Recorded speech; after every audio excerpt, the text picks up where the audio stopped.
নমস্কাৰ বন্ধু বান্ধৱীসকল, ভিডিঅ'টো ক্লিক কৰাৰ বাবে ধন্যবাদ।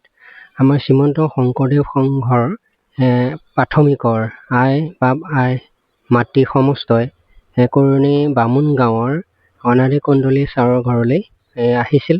তেখেতৰ শাৰীৰিক কিছু অসুস্থতা চলি আছে বৰ্তমানে। তেখেতৰ দীৰ্ঘায়ু কামনাৰ অৰ্থে আমাৰ প্ৰাথমিকৰ বাপ আই সমষ্টে এখন সম্বৰ্ধনা পত্ৰ, এখন গামোচা আৰু এখন চেলেঙেৰে তেখেতক আদৰণি জনাবলৈ আহিছে। সকলো ৰাইজ গোপিনী মিলি তেখেতক আদৰণি জনাবলৈ কেনেধৰণে আদৰণি জনাইছে আমি সেই অনুষ্ঠান ভাগলৈ গৈ আছোঁ। আমি তাক আপোনালোকক কেনেকৈ ধৰণৰ আদৰণি জনাইছে সেই মুহূৰ্তখিনি আপোনালোকক দেখুৱাম। ধন্যবাদ। কৃষ্ণ জয় গুৰু শংকৰ।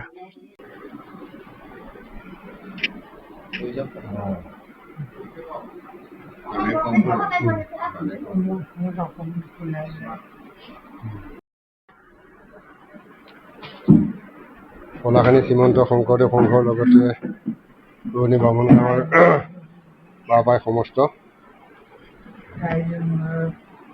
আমি বিশেষ এটি কাৰণত আজি এই অঞ্চলৰ এজন শিক্ষাবিদ, এজন কবিৰাজী, হোমিও চিকিৎসক, সমাজসেৱক আৰু সমাজ সংগঠক হিচাপে আমাৰ এই অঞ্চলটোত সকলোৰে পৰিচিত অনাদি কন্দলী ছাৰ। গতিকে তেখেত আজি কেইমাহমান ধৰি শাৰীৰিক অসুস্থতাৰ বাবে তেখেত ঘৰতেই আৱদ্ধ থাকিব লগা হৈছে। গতিকে আমি শ্ৰীমন্ত শংকৰদেৱ সংঘৰ জন্মস্থান পলাশানী প্ৰাথমিকৰ তৰফৰ পৰা আমি তেখেতৰ যিখিনি গুণেৰে ইতিমধ্যে অঞ্চলটোত তেখেত পৰিচিত হৈ আছে, সেই গুণৰাজিক আমি সন্মান জনাই আমি তেখেতক এখনি সম্বৰ্ধনা পত্ৰ, এভাগী চেলেং চাদৰ আৰু এভাগী গামোচাৰে আমি তেখেতক এভাগী সম্বৰ্ধনা জনাবলৈ আহিছোঁ। আপোনাৰ সমস্তই জানে, আপোনাৰ সমস্তই তেখেতৰ যিখিনি গুণ আৰু যিখিনি গৰিমা এইখিনি সমস্ত আপোনাৰ সমস্তই জানে। গতিকে আমিও তেখেতৰ যি শাৰীৰিক অসুস্থতা, সেই অসুস্থতাটোৰ সুস্বাস্থ্য আৰু দীৰ্ঘায়ু কামনাৰে আমি ভগৱন্তৰ ওচৰত আশীৰ্বাদ জনাইছোঁ তেখেত সুস্থ হওক আৰু অঞ্চলটোত যিখিনি কাম ইতিমধ্যে আধৰুৱা হৈ থাকিল সেই কামখিনিক সম্পূৰ্ণকৰণৰ ক্ষেত্ৰত প্ৰভু ভগৱন্তই তেখেতক দীৰ্ঘায়ু কামনা কৰক, আধৰুৱাখিনি তেখেতে সম্পূৰ্ণ কৰক। কাৰণ তেখেতে অঞ্চলটোৰ বিভিন্ন ইতিহাসৰ লগত যেনেভাৱে জড়িত, বিভিন্ন সমাজৰ লগত জড়িত, বিভিন্ন অনুষ্ঠানৰ লগত জড়িত, বিভিন্ন সভা সমিতি দায়িত্ব বিষয়বোৰ পালন কৰি এই অঞ্চলটো নগাঁও জিলাৰ লগতে অসমৰ বিভিন্ন প্ৰচাৰ মাধ্যমৰ জৰিয়তে তেখেতে যথেষ্টখিনি আমাৰ এই গাঁওখনক পৰিচয় দাঙি ধৰিছে। গতিকে আমি তেখেতলৈ সেৱা নিবেদিছোঁ আৰু তেখেতৰ শুভক্ষণত আমি যিভাগী সম্বৰ্ধনা পত্ৰ ইতিমধ্যে আমি প্ৰস্তুত কৰি আনিছোঁ, এই পত্ৰভাগী আমি আপোনাৰ সমস্তৰ আগত পিছতে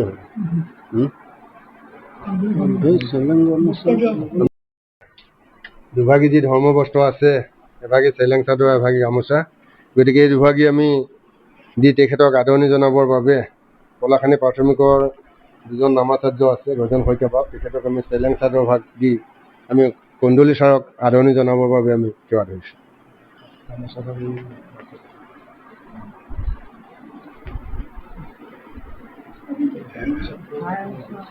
দ্বিতীয়ভাগী যি ধৰ্মবস্ত্ৰ আছে, অসমীয়া জাতিৰ স্বাভিমানৰ যি ধৰ্মবস্ত্ৰ, এই ধৰ্মবস্ত্ৰ ভাগ দিবৰ বাবে আমি পলাশানী প্ৰাথমিকৰ দ্বিতীয়গৰাকী নামাচাৰ্য বায়ন আমি তেখেতক কন্দলী ছাৰক আদৰণি জনাবৰ বাবে আমি আহ্বান জনাইছোঁ।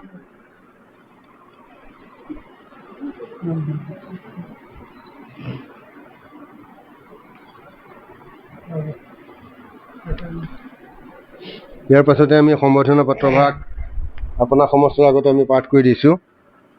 কৃষ্ণ জয় গুৰু শংকৰ। শ্ৰীমন্ত শংকৰদেৱ সংঘ পলাশানী প্ৰাথমিক শাখা, স্থাপিত 1930 চন, স্থান কৰণী বামুণ গাঁও, পলাশানী, নগাঁও, অসম। শ্ৰীযুত অনাদি কুণ্ডলী বাপ, শিক্ষাৱতী, সমাজসেৱক, সমাজ সংগঠক ও হোমিও চিকিৎসক। দিনাংক 30-3-2025। শ্ৰদ্ধাৰ বাপ, আমাৰ সেৱাভাগী গ্ৰহণ কৰিব। সমাজৰ তৰফৰ পৰা আপোনালৈ এভাগী সম্বৰ্ধনা পত্ৰৰ লগতে গুৰু বস্ত্ৰৰে আদৰণি যাচিছোঁ। আপুনি এগৰাকী মহানতাৰে মহিয়ান শিক্ষাব্ৰতী, সঁচা সমাজসেৱক, সুসংগঠক, লিখক আৰু হোমিও চিকিৎসক। আপোনালৈ সেৱা নিবেদিছোঁ।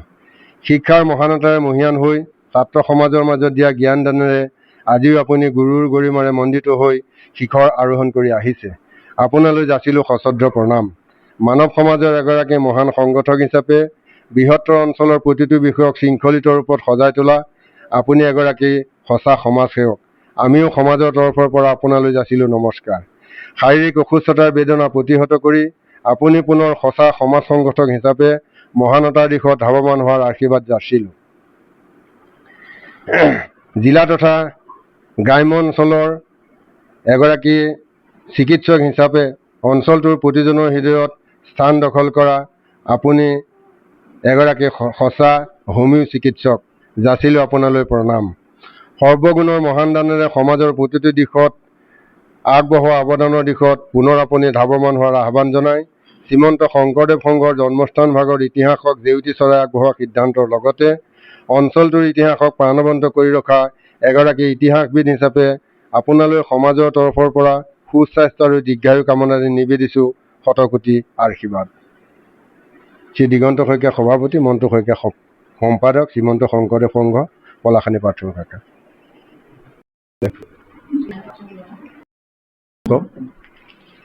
আমাৰ পুৰণি হাই ছেকেণ্ডেৰী পঢ়োৱাৰ পিছৰ পৰা তেতিয়া মোৰ এজন শিক্ষাগুৰু আছিলে আৰু ইয়াৰ পিছত যেতিয়া আমি ধৰ্মৰ ভাগলৈ যেতিয়া আহিছোঁ তাৰপিছত কিবা নজনা কথা শিকিবলগীয়া হ'লে মই এই ছাৰৰ ওচৰলৈকে গুচি আহিছোঁ আৰু ছাৰৰ মুখৰ পৰা মই কথাখিনি সেই জ্ঞানখিনি মই পাইছোঁ। আমাৰ যেতিয়া মণিকূটত বাটচৰাত যেতিয়া গোবিন্দপক্ষী ভাগ যেতিয়া প্ৰতিষ্ঠা কৰাৰ উদ্বোধনৰ সময়ত মই আধাখিনি কথা জানিছিলোঁ, আধাখিনি কথা নাজানিছিলোঁ। তাৰপিছত সাউতকৈ মই তেখেতক ছাৰৰ ওচৰলৈ আহি পাছৰ কথাকণ আমি জানি পেলাই গৈছোঁ। আমাৰ কাৰণে তেখেত এজন দীক্ষাগুৰু, সমাজৰ ভকতিৰ গুৰু হিচাপে চিহ্নিত। মই তেখেতক আৰোগ্য কামনা কৰি ভগৱন্তৰ ওচৰত প্ৰাৰ্থনা জনাইছোঁ। কৃষ্ণ। শ্ৰদ্ধাৰ বাপাই সমস্ত, ইতিমধ্যে আমি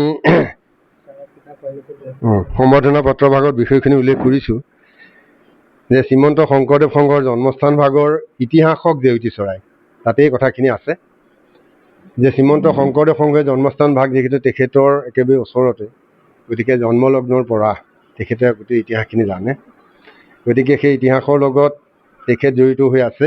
ইতিমধ্যে শ্ৰীমন্ত শংকৰদেৱ সংঘৰ মূলৰ পৰা যোৱা দুবছৰ আগত পলাশানী নামৰ যিখন ইতিমধ্যে ইতিহাসৰ পুস্তিকা প্ৰকাশ কৰিছিল, সেই প্ৰকাশকজনে কথা বতৰা পাতি মোক কৈছিল যে তেনেধৰণৰ ইতিহাস জনা আৰু কোনো ব্যক্তি আছে নেকি। মই তেখেতৰ নাম কৈছিলোঁ, তেখেতৰ ওচৰলৈ আহিছিল আৰু তেখেতে তাৰ ওপৰত এটা মতামত আগবঢ়াইছে যে জন্ম লগ্নৰ সময়ৰ পৰা তেখেতে গোটেই কথাখিনি জানে আৰু গোটেই কথাখিনি কৈছে আৰু পুস্তিকাখনত তেখেতৰ নামভাগৰ তাত উল্লেখ হৈছে।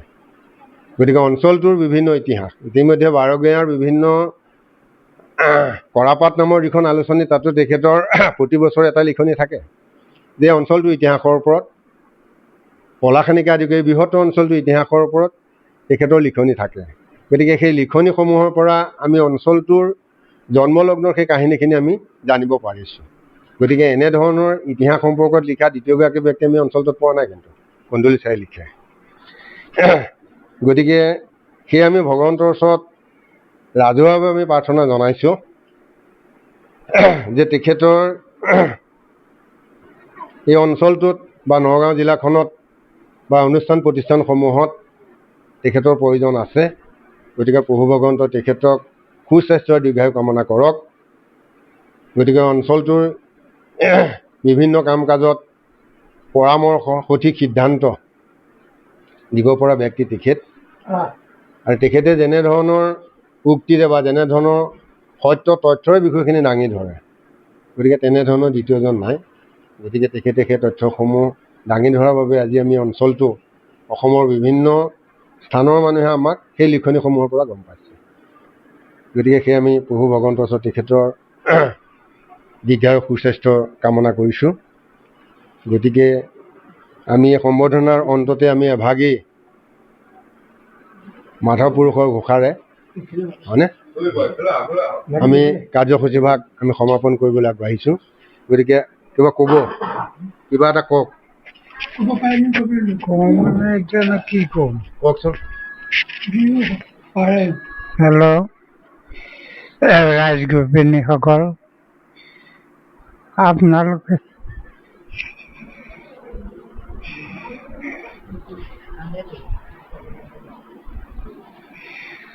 আজি এই শেষ মুহূৰ্তত দেখা দিছে, সেই ধন্যবাদ সকলোলৈকে আশীৰ্বাদ থাকিল। ভৱিষ্যতে আমাৰ বৰ্তমানৰ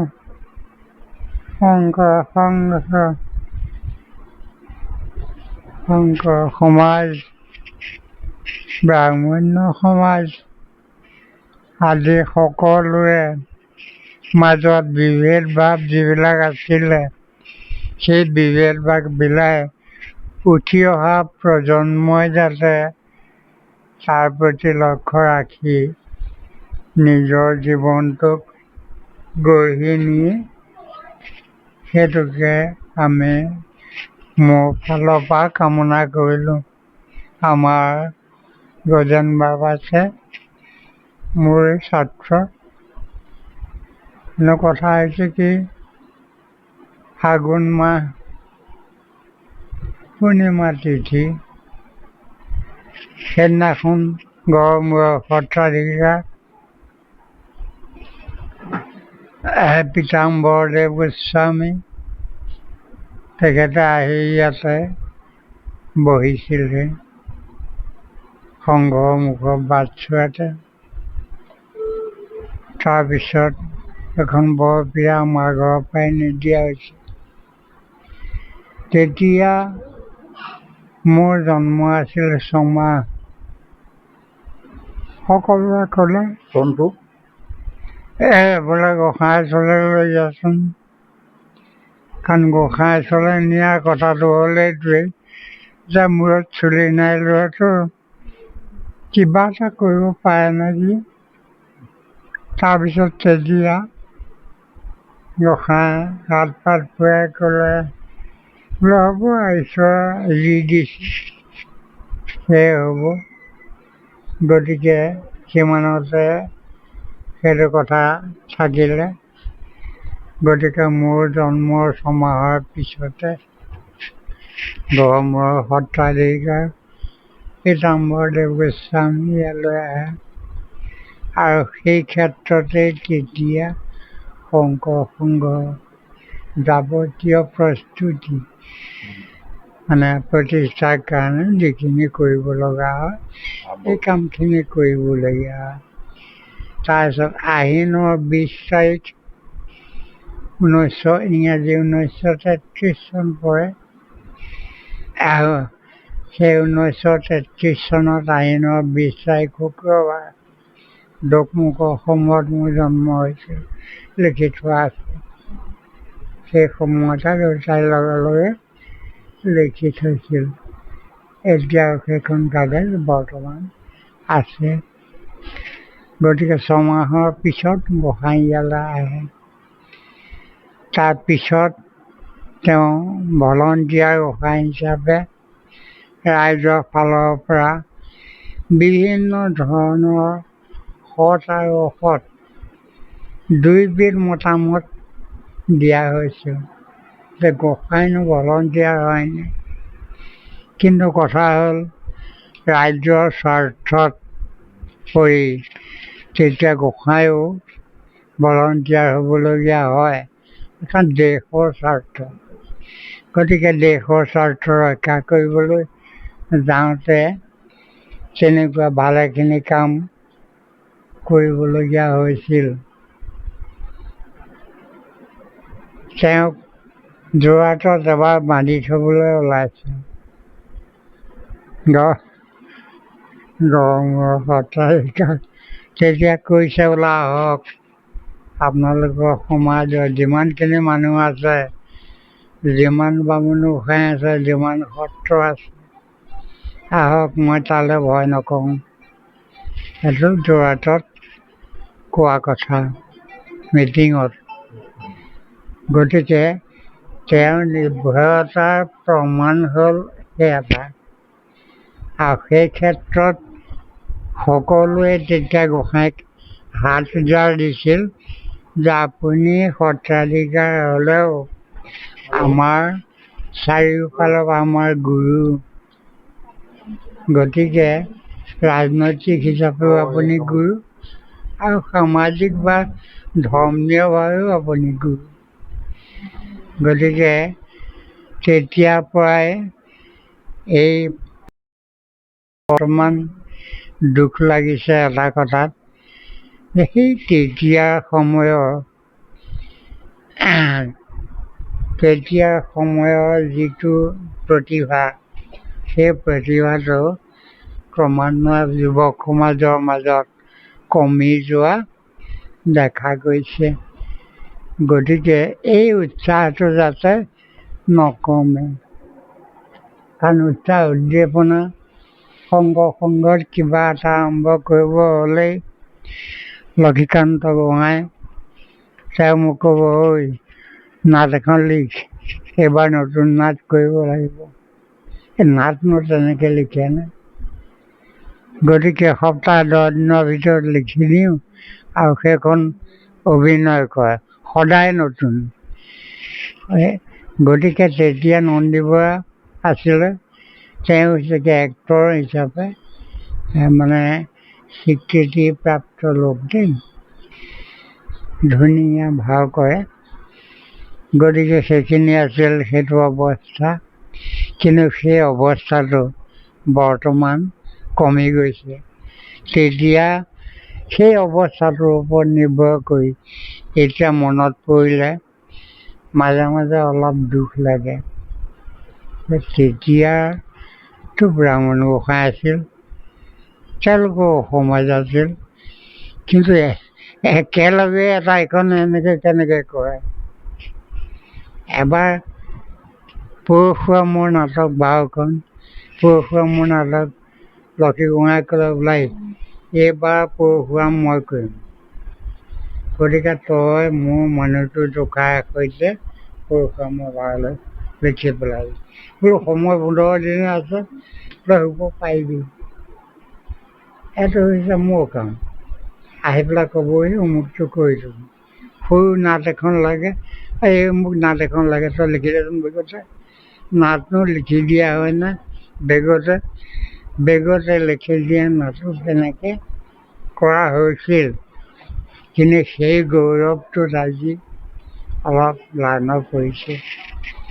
সেইকাৰণে মাজে মাজে কওঁ কেতিয়াবা যে যিমানখিনি পক্ষত পৰা যায় সিমানখিনি ধৰ্মীয় হওক, ৰাজনৈতিক হওক, সেই আৰু বিশেষকৈ লিখা কথাবিলাক, ইয়াত যে লিখা শব্দবোৰ পৰাপক্ষত শব্দ হোৱাত ভুল হোৱাটো আৰু শুদ্ধ হোৱাটো ভাল, কাৰণ বহুতে ভুলকৈ লিখে।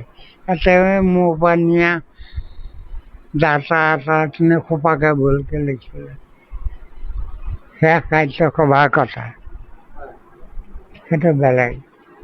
গতিকে তেনেধৰণৰ সেই কথাবিলাক চলি থাকে। বা দেৰি হওক, এতিয়া ৰাইজো আহি এইখিনি পালেহি। এতিয়া সঁচা কথাই কওঁ আৰু মুহূৰ্ত বৰ্তমান শেষ হৈ আহিছে।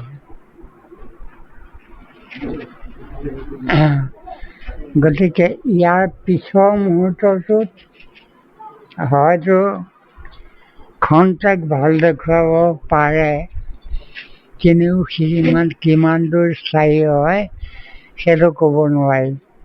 সেইকাৰণে এতিয়া এই শেষ সময়ত সকলোকে ৰাইজৰ হৈ উন্নতি কামনা কৰিলোঁ। ধন্যবাদ।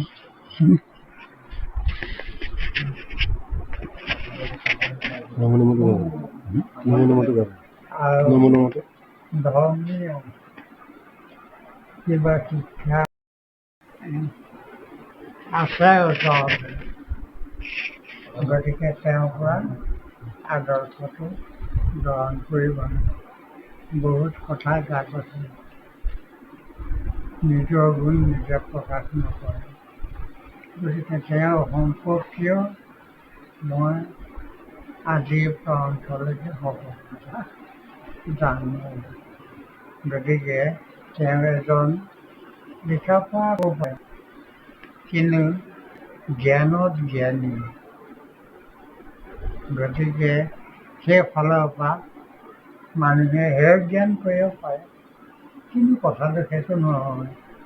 তেওঁ কিন্তু বহুত গুণ থকা লোক জীয়াইছে, কিন্তু কথা বুজি সেই প্ৰতিভাটো আমি চাবলৈ নাপাওঁ।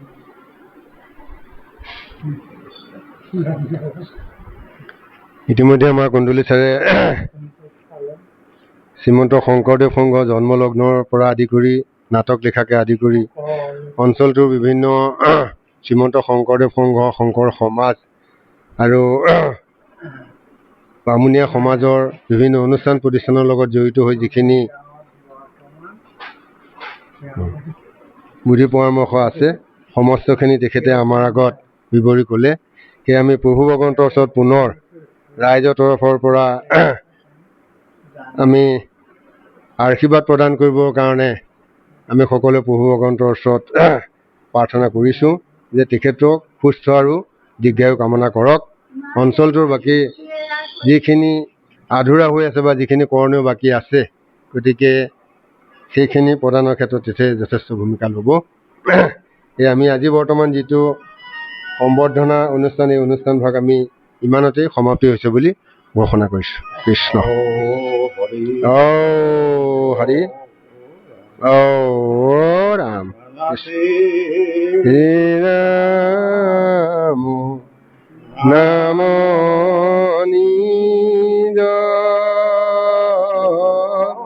সমস্ত শাস্ত্ৰৰ মূল বীজ সঞ্জীৱনী পাই যাৰ মনে প্ৰৱেশ হলাহল পান কৰে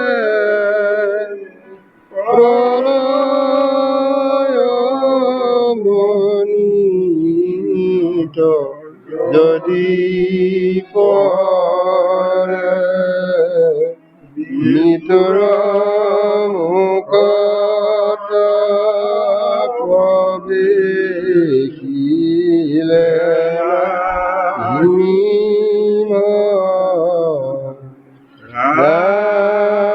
মৃত্যুৰ মুখত প্ৰৱেশিলে নাহিব।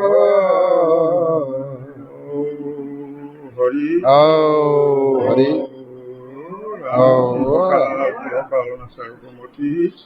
জন্মে জন্মে হ'ব কৃষ্ণ। হৰি হৰি